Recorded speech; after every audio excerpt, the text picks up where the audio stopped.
Hello friends, are you ready to transform your life, starting right now? In this video, we'll uncover Chapter 1, Believe in Yourself, where you'll learn how to unlock unstoppable confidence and turn every I can't into I can. Then, in Chapter 2, A Peaceful Mind, I'll show you a simple daily ritual to clear your worries and fill your heart with calm, so you can face any challenge with a smile. Next, Chapter 3. Constant energy will teach you easy habits, good food, light exercise, deep sleep that keep you fresh and full of power, day after day. In Chapter 4, Prayer Power, discover how a few moments of honest prayer can banish fear and ignite courage from within. Chapter 5, Create Your Own Happiness will give you 3 life-changing steps. Let go, simplify, give, that plant joy deep in your soul. And finally, Chapter 6, Stop Fuming and Fretting shares quick, mindful pauses to melt away anger and stress instantly. Stick around, because by the end of this video, you'll hold 6 powerful keys, one for each chapter, to rewrite your story and live the life you deserve. Chapter 1, Believe in Yourself. In Chapter 1, Norman Vincent Peale invites us on a journey to discover the magic element within each of us, self-confidence.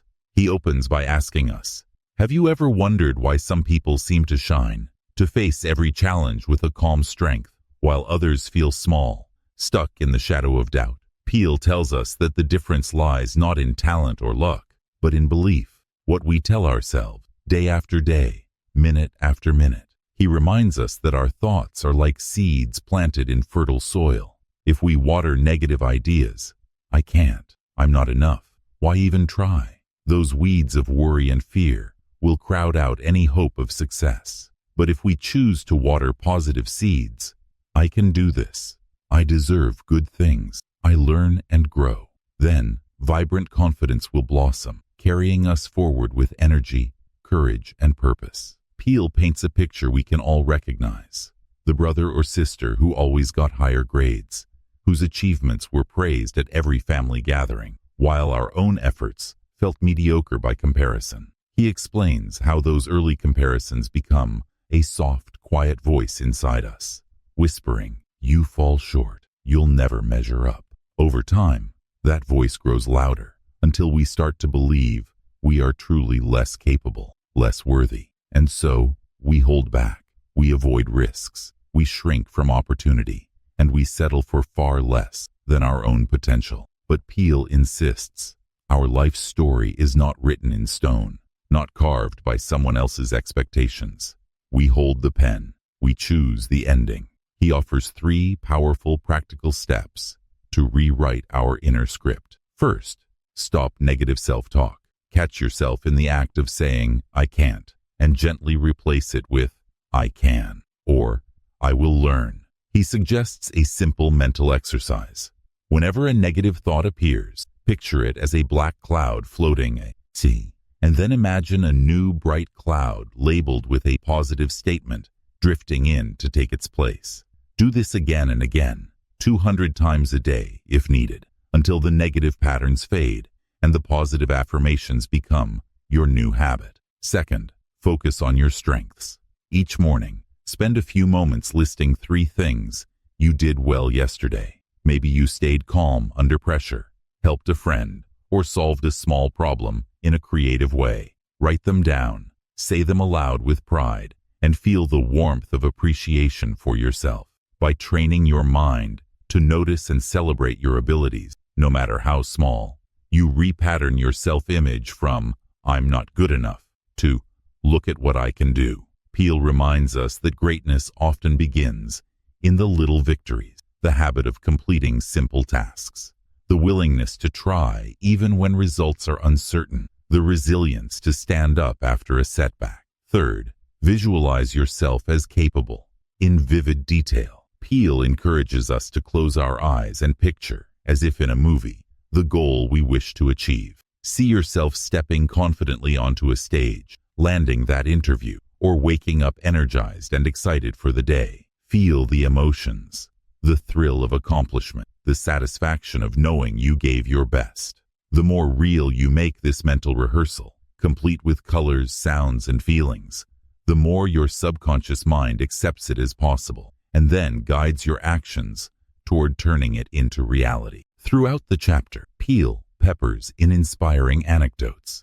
He tells of a young woman who feared public speaking so much that her voice would shake, her palms would sweat, and she would flee the room whenever asked to present. By practicing daily affirmation, "My voice is calm, my message is clear," and visualizing herself receiving applause, she transformed into a poised, confident speaker, eventually leading workshops for hundreds of people. He shares the story of a shy businessman who dreaded networking events until he resolved each night, before sleep, to recall 3 things he did well that day: greeting someone warmly, asking a thoughtful question, or simply listening attentively. Within weeks, he noticed a new ease in social situations, and his business connections and profits grew. These examples bring home Peale's point. Self-confidence is not an inborn gift reserved for a lucky few. It is a skill we can learn, practice, and refine, just like playing a musical instrument or mastering a sport. Peale also warns against the trap of comparing ourselves to others. He writes, "Comparison is the thief of joy. When we measure our journey by someone else's milestones, we lose sight of our own progress, our unique talents, and the pace that suits us best." Instead, he urges us to set personal benchmarks. Yesterday, I was at point A. Today, I celebrate reaching point B, and to view every small gain as proof of our growing power. Embracing this mindset turns each day into a series of victories that add up to lasting confidence. Toward the end of the chapter, Peale offers a compelling challenge. For the next 30 days, make "I can do it" your daily mantra. Write it on index cards. Stick them on your mirror, your desk, your car dashboard. Say it first thing in the morning, last thing at night, and whenever doubt creeps in. Notice how, by the 3rd week, you'll begin to hear that phrase as a steady, reassuring voice. No longer just words, but a lived reality. He reminds us that lasting change rarely happens overnight. It grows steadily, like a tree taking root. By nurturing our positive beliefs day after day, we cultivate the inner soil in which self-confidence flourishes beyond our wildest dreams. In closing, Peale ties it all together with a stirring invitation. Believe in yourself, because you are far more powerful than you realize.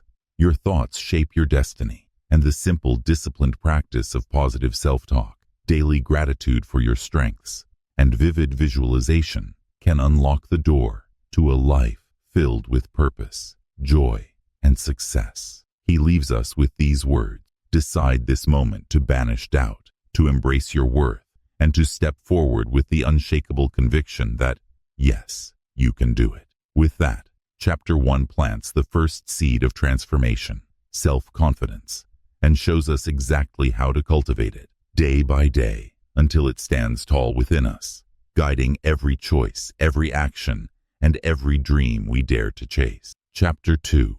A Peaceful Mind. In Chapter 2, Norman Vincent Peale gently guides us to understand that our mind, when calm and clear, is the greatest source of inner strength and resilience.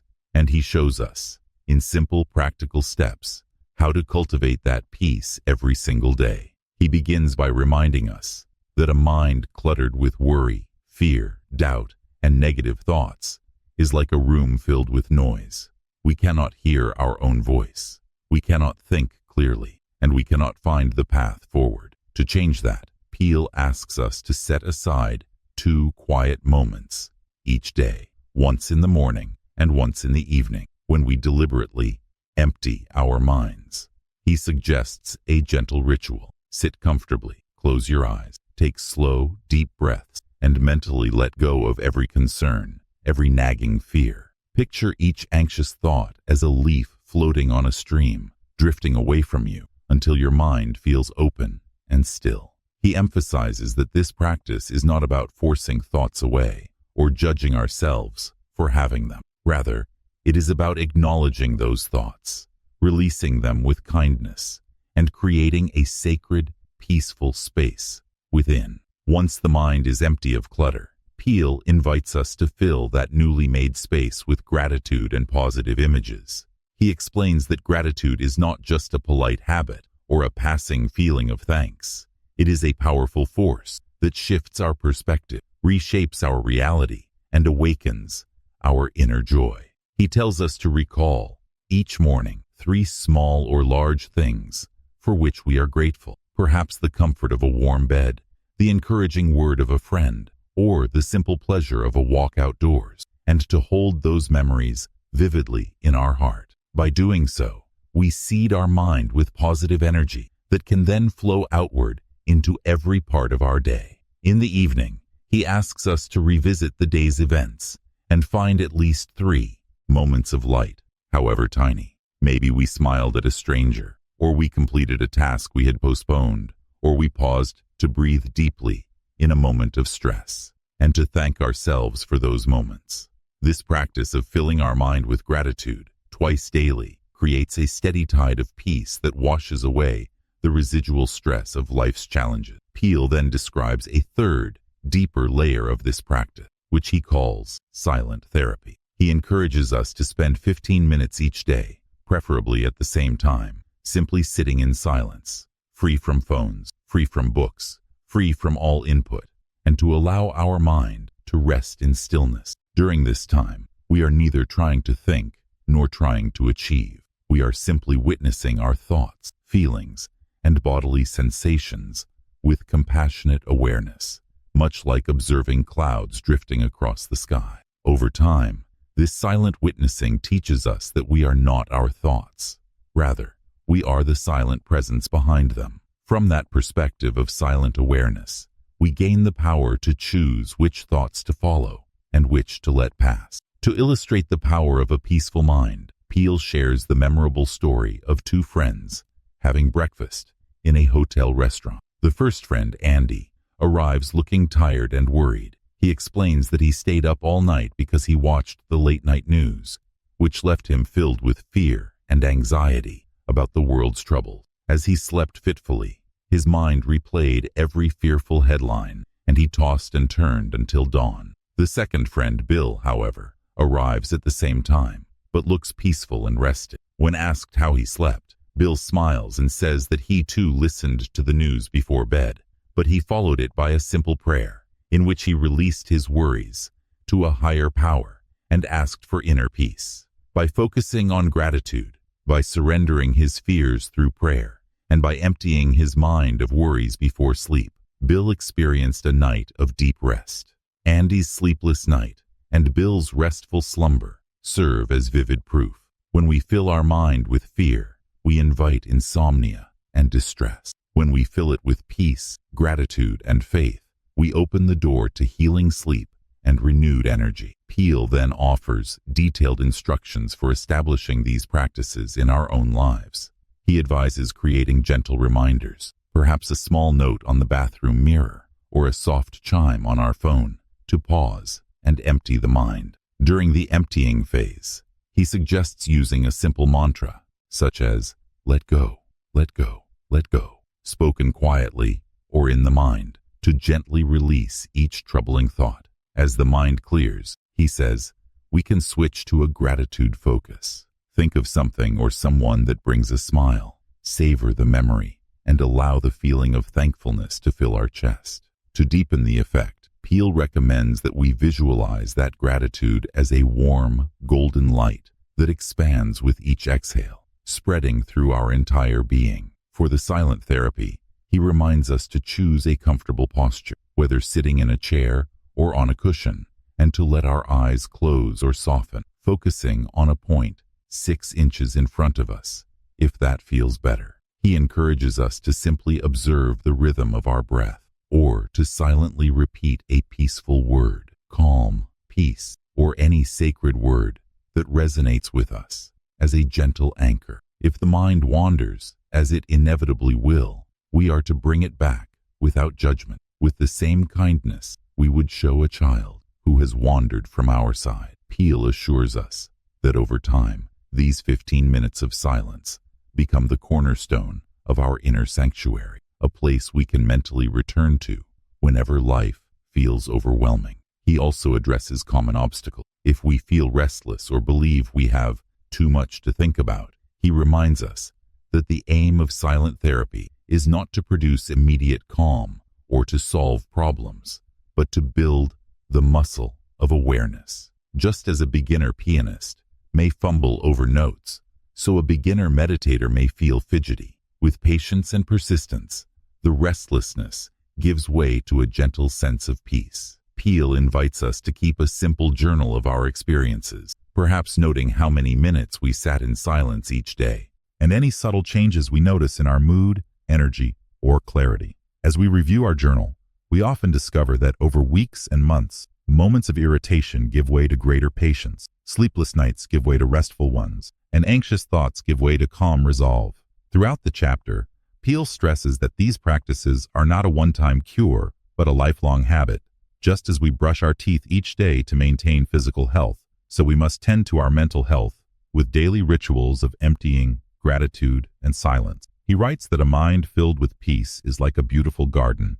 If we neglect it, weeds of worry and negativity quickly take root. If we tend it carefully, with gratitude and stillness, it overflows with flowers of joy, clarity, and strength. He closes chapter 2 with an inspiring affirmation for our personal practice. Today, I will pause, release all fear, welcome gratitude, and rest in silent peace, knowing that in this calm center, I am grounded, I am whole, and I am ready for whatever comes. By embracing these simple yet profound steps, we gradually transform our inner landscape from chaotic noise to harmonious melody, and discover that a peaceful mind is not just a temporary refuge, but the very source of creativity, resilience, and unwavering faith in ourselves and in life. Chapter 3. Constant Energy. In Chapter 3, Norman Vincent Peale leads us, step by step, into understanding how our mind, body, and spirit work together as one unified source of enduring energy. And he shows us, in gentle, clear language, how simple daily choices can unlock an unlimited source of vitality that carries us through life's demands with zest and resilience. He begins by pointing out a truth we often overlook. When we feel tired, drained, or out of steam, it is rarely because we lack time or talent. More often, it is because our body is like a high-performance engine, and the quality of fuel we provide determines how smoothly it runs. Peale encourages us to choose foods that are rich in vitamins, minerals, and life-giving energy, fresh fruits and vegetables, whole grains, lean proteins, and plenty of water, while minimizing heavy, processed foods, excessive sugars, and empty calories that lead to energy crashes. He reminds us that even a single meal of overly fatty or sugary food can weigh us down for hours, cloud our thinking, and leave us craving stimulants that create erratic surges and sudden drops in our vitality. Instead, he suggests a colorful plate, bright greens, deep reds, golden yellows, that not only nourishes the body, but uplift the mind with visual beauty, filling our senses with a sense of healthful abundance. Second, regular exercise. Movement is a natural energy multiplier, because each time our muscles contract, they pump fresh, oxygen-rich blood throughout our system, clear away toxins, and signal our brain to release mood-elevating chemicals. Peale insists that we need not become marathon runners or gym fanatics to reap these benefits. Even moderate, joyful activities, brisk daily walks, gentle stretching, dancing to our favorite songs, can infuse us with a radiant glow of energy that lasts long after the activity ends. He encourages us to find the form of movement that feels like play, a weekend hike, a game of catch with a child, a bicycle ride through the neighborhood, so that exercise becomes not a chore, but a celebration of what our body can do.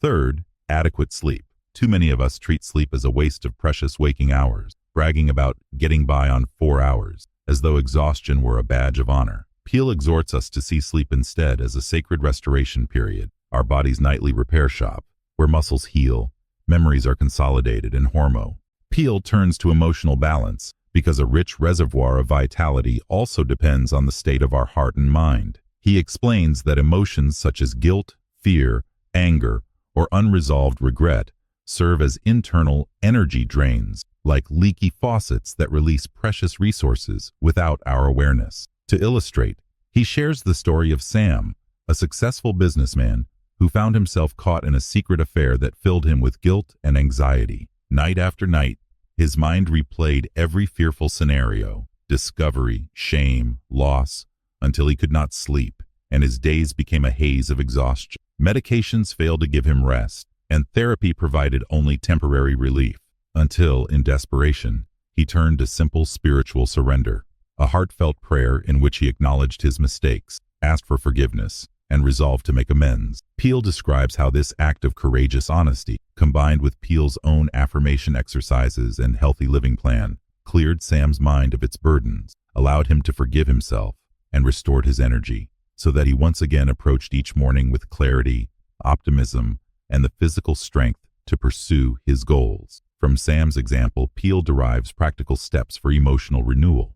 We begin by identifying emotional leaks, noticing when resentment simmers beneath our thoughts, when fear of failure keeps us awake, or when we replay past hurts in an endless loop. Rather than suppress these feelings, we bring them into the light, journaling about them, discussing them with a trusted friend or counselor, or voicing them aloud in prayer so that they lose their hidden power. Next, we practice forgiveness of others who wronged us, and of ourselves for mistakes we regret, because forgiveness unblocks emotional pathways, allowing energy to flow freely once more. Peale points out that forgiveness does not mean condo, protein, and a brief stretch or walk to kickstart circulation. Then, we set aside a moment for emotional check-in, a gratitude list, a prayer, or a heartfelt intention to approach the day with kindness and courage. By weaving these three strands into our morning routine, we launch ourselves into the world with sustained vigor. Peale reassures us that, like any new habit, the energy trifecta may feel awkward at first. Our mind may resist affirmations, our body may grumble at early exercise, our emotions may feel raw when we face hidden hurts. But with patience and consistency, these rituals become as natural as brushing our teeth. He asks us to keep a simple energy journal, noting how each day's practices affect our stamina, mood, and focus. Over weeks, we begin to see patterns. The days we skip sleep or nutrition leave us foggy and irritable. The days we commit to the trifecta gift us with clarity, resilience, and a sense of aliveness. Toward the close of the chapter, Peale addresses a common objection. What if I'm already exhausted? Where will I find the energy to start these habits? He responds with gentle encouragement. Even a few minutes of mindful breathing, a single healthy meal, or a brief gratitude pause is enough to break the cycle of despair and spark the tiniest flicker of hope. He reminds us that energy, like a muscle, strengthens with use. Every positive choice makes the next one easier. He offers a closing affirmation to carry us forward. I choose health. I choose joy. I choose to believe in my power to renew.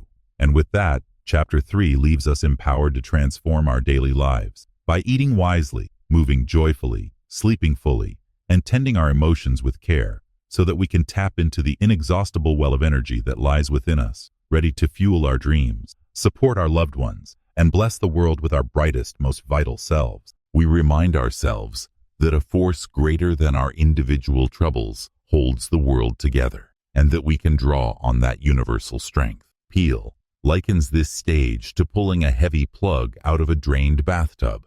As soon as we reconnect, the healing current of grace begins to flow. Third, A. Ask. With our hearts open, we present specific requests, whether for guidance, for courage, for healing, or for the right opportunities. We learn to ask, not for selfish gain, but for the highest good. Clarity to make wise choices, patience to endure trials, compassion to help others, and resilience to press on. Peale underscores that sincere asking is an act of humility, acknowledging that we do not have all the answers, and that wisdom sometimes comes from outside our own understanding. Finally, why? Yield. After we ask, we relax our grip on the outcome. We trust that the divine will respond in the best way and at the best time, often in ways we could not predict. Yielding does not mean giving up. It means shifting from inner turmoil to a calm expectancy, so that our minds remain open to solutions and to the subtle promptings of intuition. Peale writes that when we practice prayer, reconnect, ask, yield regularly, we create a powerful habit of aligning our will with a higher purpose and of letting divine energy flow through us into every situation. To bring this process to life, Peale shares the inspiring story of Bill, a small business owner whose dreams of growth seemed stifled by competition, limited resources, and his own fears of failure. Bill began each day with 5 minutes of prayer. He spoke frankly to God about his doubts. He reminded himself of the unseen blessings that had carried him this far. He asked for ideas to expand his market ethically and joyfully. And then he let go, choosing to work with renewed confidence rather than fretting over every possible obstacle. Over time, Bill's attitude shifted. He noticed opportunities he had overlooked before. He forged new partnerships with a spirit of generosity rather than desperation, and he found creative marketing strategies that felt authentic. Within 3 years, his modest startup became a thriving company known for its integrity and innovative spirit. Bill credited his success not only to hard work, but to the power of prayer to change his inner landscape from fear to faith, and thereby to reshape his outer reality. Peale emphasizes that prayer power works for all of us, regardless of religious background or life situation, because it taps into a universal principle. When we release our worries, we make room for divine ideas.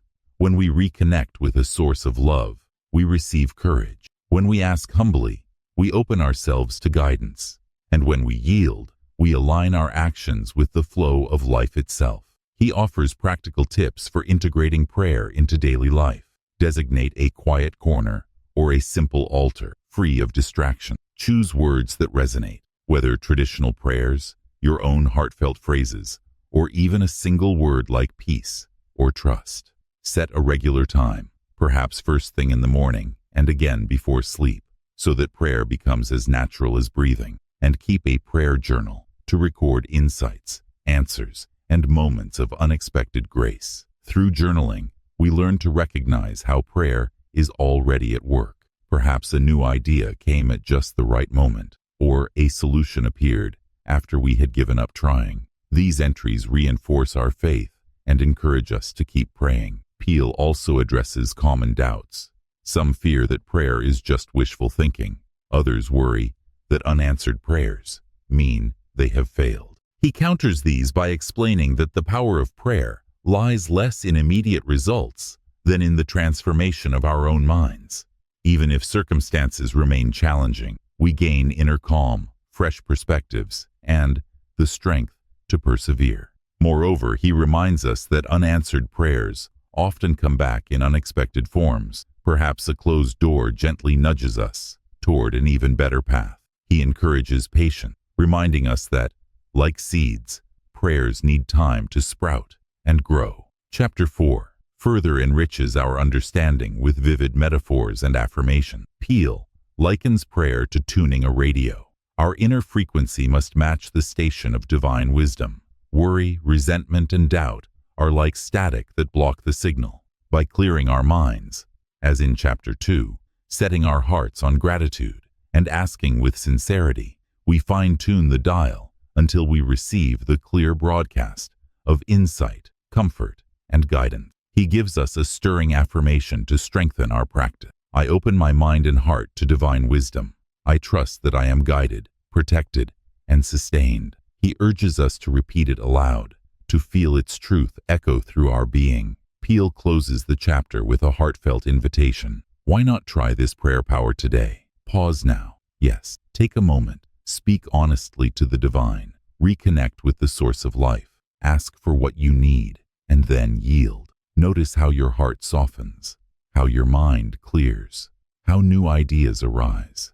Let prayer become your daily lifeline, and watch how it transforms your inner world, and, in turn, your outer world, one heartfelt conversation at a time. Through this rich tapestry of insight, story, method, and encouragement, Chapter 4 shows us that prayer is not a last resort, but a first resource, ever available, ever powerful, and capable of turning our deepest prayers into living miracles of peace, strength, and inspired action. Chapter 5. Create your own happiness. In Chapter 5, Norman Vincent Peale teaches us that true happiness is not something we chase in the world around us, but something we choose to grow within ourselves. And he shows us, with simple, heartfelt steps, how to plant and nurture the seeds of joy every single day. He begins by reminding us that many people spend their lives waiting for perfect circumstances, waiting for the ideal job,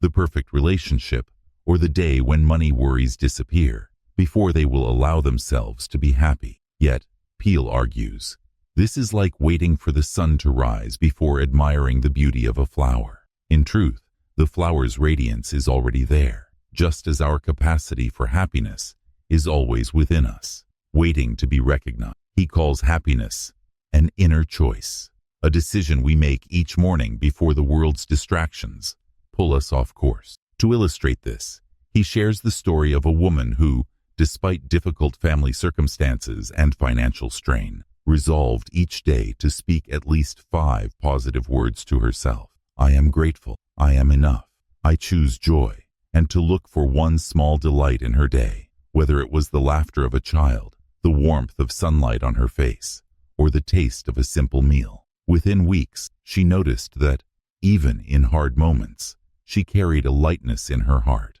and that others around her responded to her newfound glow, returning smiles and kindness in turn. From this example, Peale draws 3 core practices for creating our own happiness. First, let go of hate and worry. He explains how anger and resentment act like heavy chains, dragging us down and draining our energy. Each time we replay a hurtful memory or fantasize about revenge, we trap ourselves in suffering. Instead, Peale invites us to practice forgiveness, both of others and of ourselves, by choosing, in each moment, to release the mental grip on old wounds. He suggests a simple exercise. When a hurtful thought arises, close your eyes, take 3 deep breaths, and say inwardly, I forgive, I release. As you exhale, imagine the weight lifting from your shoulders and feel your chest open to the possibility of peace. Over time,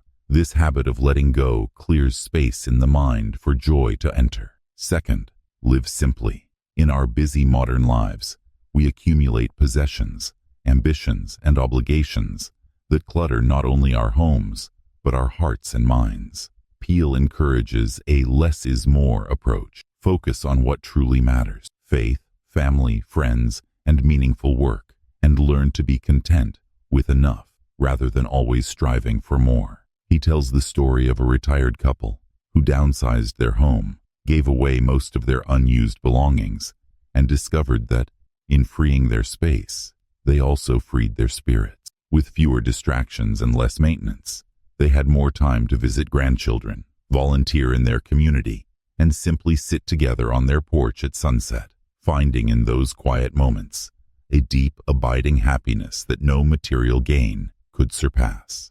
Third, give more than you receive. Peale reminds us that generosity is a direct path to joy because it shifts our focus from ourselves to the needs of others. Whether it's a simple smile to a passerby, a listening ear to a friend in distress, or a small gift to someone who could use encouragement, each act of giving plants a seed of happiness in our own hearts. He shares the example of a busy executive who began carrying a few extra dollars each day, secretly slipping them into parking meters when the time ran out, or buying a stranger's coffee in line. He found that this small ritual, done each morning before work, transformed his attitude. Instead of greeting the day with stress and deadlines, he greeted it with a playful sense of mission, to spread a little unexpected delight wherever he went, and his own happiness grew in direct proportion to the happiness he sparked in others. To weave these practices into daily life,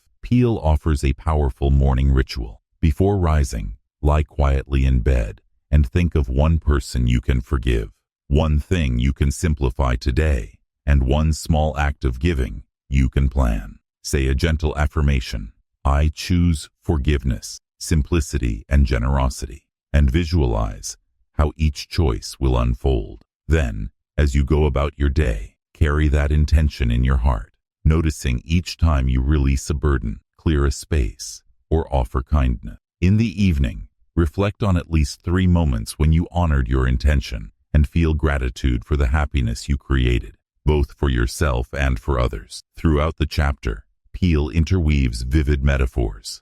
He likens the mind to a garden, where weeds of worry and resentment choke out the flowers of joy, unless we tend it each day. He compares happiness to a lamp we carry within us, whose light shines brightest when we polish it with forgiveness, simplicity, and generosity. And he describes joy as a boomerang. That which we send out through kind deeds always returns to brighten our own lives. Peale also cautions against common obstacle, the fear that if we simplify too much, we will miss out, the worry that generosity will leave us depleted, the hesitation to forgive because we think it means forgetting or condoning. In each case, he offers reassurance. Simplicity frees us from the tyranny of more. Generosity multiplies our blessings rather than diminishing them. And forgiveness does not erase memory, but releases us from its prison. He reminds us that real happiness is not a fragile bloom, dependent on perfect conditions, but a hardy plant that flourishes when rooted in a rich soil of inner choice and tended with daily practices. In closing, Peale challenges us to make Chapter 5 our daily anthem. Today, I choose to be happy. I let go of what weighs me down. I live with enough, not too much. I give freely from my heart. He urges us to repeat these words each morning, to weave them into our moments, and to watch as every corner of our life begins to shine with a new, self-created joy. By mastering these simple steps, letting go, simplifying, and giving, he assures us that we hold the key to our own happiness, and that no matter what the world delivers, we can always find within ourselves a wellspring of delight that will carry us through every season of life with grace, purpose, and heartfelt smiles. Chapter 6. Stop fuming and fretting. In Chapter 6, Norman Vincent Peale gently reminds us that our modern lives often move at such a frantic pace, always rushing, always doing, that we lose touch with the stillness and calm that our minds and bodies truly need. And in simple, practical steps, he shows us how to slow down, quiet our inner chatter, and reclaim our peace, so that we no longer fume in anger or fret in worry. He begins by painting a vivid picture of the hectic rhythm we've come to accept as normal. We eat in a hurry, we walk in a hurry, we drive in a hurry, we talk in a hurry, and by doing so, we train our minds to live in a constant state of agitation, as if we were being chased by invisible deadlines. Peale points out that when our pace outwardly is frantic, our pace inwardly mirrors that frenzy, creating a swirl of anxious thoughts, clenched muscles, shallow breathing, and restless nights. The antidote, he insists, is not to add yet another task to our to-do list, but rather to deliberately slow down, both externally and mentally, and to practice simple mind-slowing exercises that can fit into any schedule. He introduces the first exercise, the still lake meditation, where we sit quietly, ideally in a comfortable chair, in a peaceful corner of our home or office. We close our eyes, place our hands gently on our lap, and imagine that our mind is like a perfectly still lake at dawn. We breathe in slowly, feeling the cool air fill our lungs, and breathe out gently, imagining any ripples of thought or tension dissolving into the calm water. Peale tells us to hold that stillness for at least 2 minutes, though longer if possible, and to notice how each breath deepens our sense of quiet. He emphasizes that even if our mind wanders or we feel restless, we simply acknowledge the thought, "Oh, there's a worry about that meeting," and then gently return our foe.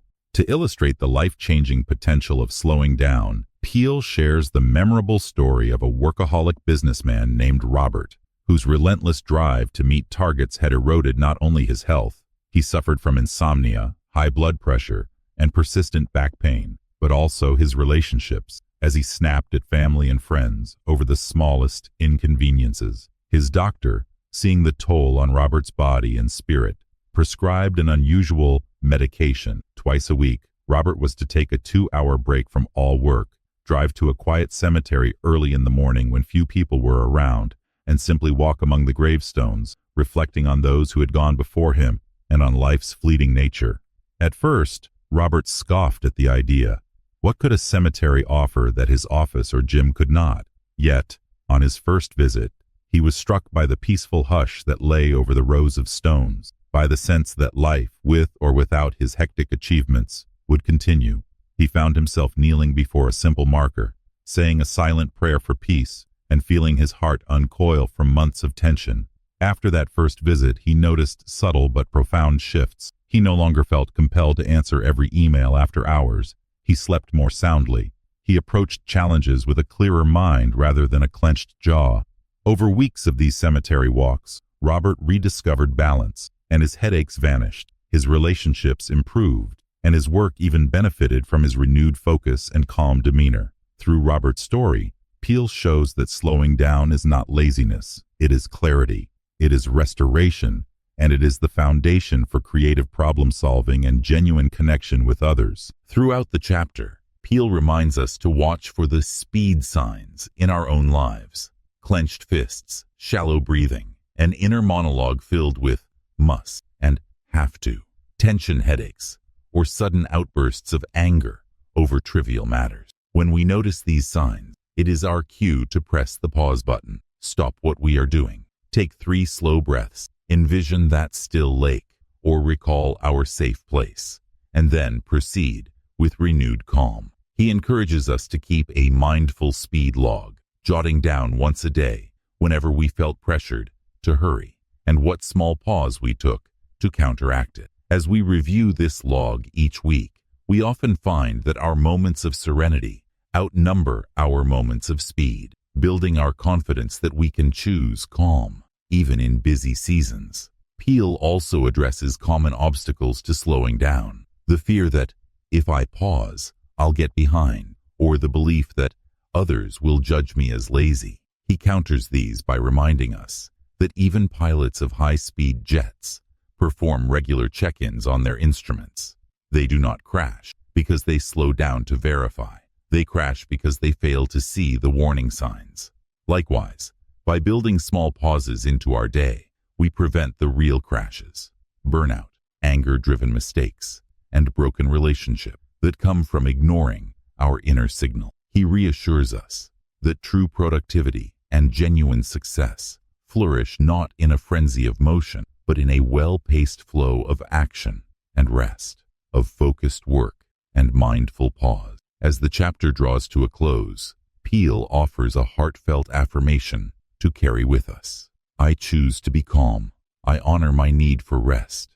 I pause, I breathe, and I return to peace. He invites us to speak these words aloud each morning, to feel their truth echo through our bones, and to let them guide us whenever life's pace threatens to sweep us away. In these simple, punctuation-rich sentences, intended to help an AI voice convey each question, each exhale, each moment of stillness, Peale gives us a gift: the knowledge that we can control our inner tempo, that we can slow the world's spin long enough to breathe, to reflect, and to live fully. And that, by practicing these mindful pauses, we can stop fuming in anger, we can stop fretting in worry, and instead, we can move through our days with a steady heart, a clear mind, and a soul at peace. And that's a wrap, friends.